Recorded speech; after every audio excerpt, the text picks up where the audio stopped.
Hey folks, Scott Weingart here, and this is the EMCrit video cast. Today, something I've been waiting for a very long time. The Scram Airway bag is finally here. What is Scram? It is a system designed to optimize your preparation for airway management. Paul Swinton designed the original Scram bag for EMS. And as soon as I saw it, I said, oh my gosh, this is amazing. But the way I use setup for airway management in the hospital, in the emergency department, in the ICU, it's very different than they're going to use in the field. It would be amazing if there was a customized version just for us. And now, I've been working with Paul for a couple of years on this. It's here, and it's perfect for the way I believe we should be managing airway in the hospital. So what I'm going to do right now is just give you a very quick overview, and then I'm going to do a far more detailed, crazy in-depth video of all the philosophy and ideas behind it subsequently. But for now, let's take a look at the Scram bag. So you can see, incredibly durable, waterproof bag with handles, and it's able to be mounted on the wall, which is how I like to keep it.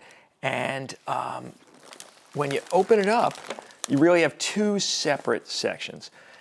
Section 1 is your standard airway management. And this is all the stuff you're going to need for an intubation already there for you. But the philosophy behind this is you're going to be using a video laryngoscope, and you're going to have all the auxiliary supplies there already at the bedside. So what you have here is you have your endotracheal tube, you have a backup laryngoscope. We're not going to be using DL, it's backup. Syringe, airway, PEEP valve, a suction catheter. I happen to have the Ducanto suction catheter. I believe it is the way to go.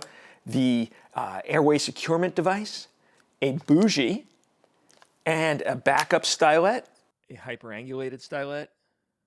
And then there's these grayed out sections here, and that's a cue to have the other things that aren't actually in the bag put here ready to go before you start. So now in essence, this becomes your checklist, and you don't need a separate checklist for crash intubations. So you got your BVM with a PEEP valve and an Untitled CO2 filter, nasal cannula for apneic CPAP and apneic oxygenation, and your intubation meds.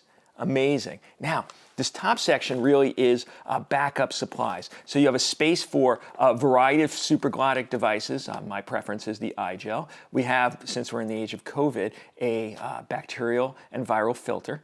We have a second backup laryngoscope if you wanted to have two blade sizes. I personally don't need two. One is fine, so I'll leave this empty here. We have a second bougie. I'll tell you why we have that in a second. And then we have our checklist right here. And then in this pocket up here, we have space for a nasal cannula in case the patient doesn't have one on already. We have our nasal O2 setup for end-tidal CO2 monitoring if you don't want to provide high-flow nasal cannula oxygenation. We have our end-tidal CO2 supplies. We have a colorimetric backup confirmation. Of course, we'd only use waveform. And then we have our supplies for crash front of neck access. We have a second bougie up there because the one you were using during the airway during those 3 attempts inevitably falls on the floor. We have a pouch up here with a trach as opposed to having to use an ET tube because the trach, the perfect size trach is there. Scalpels, and that is ready to go. Now, if you did have to do front of neck access, there is another pull-out area where you could have all of these things set up. So while you're getting ready and putting yourself on the side of the bed, your partner could pull this out and now put all the things you need. So supraglottic airway for backup, your scalpel, your bougie, your trach, your lube, and your prep. And you have everything you need. Now, if you want a double setup, then you could have all your standard intubation equipment and pre-prepared before you even start the first attempt. You could have all of your failure mode options already laid out. So this is the Resus Scram.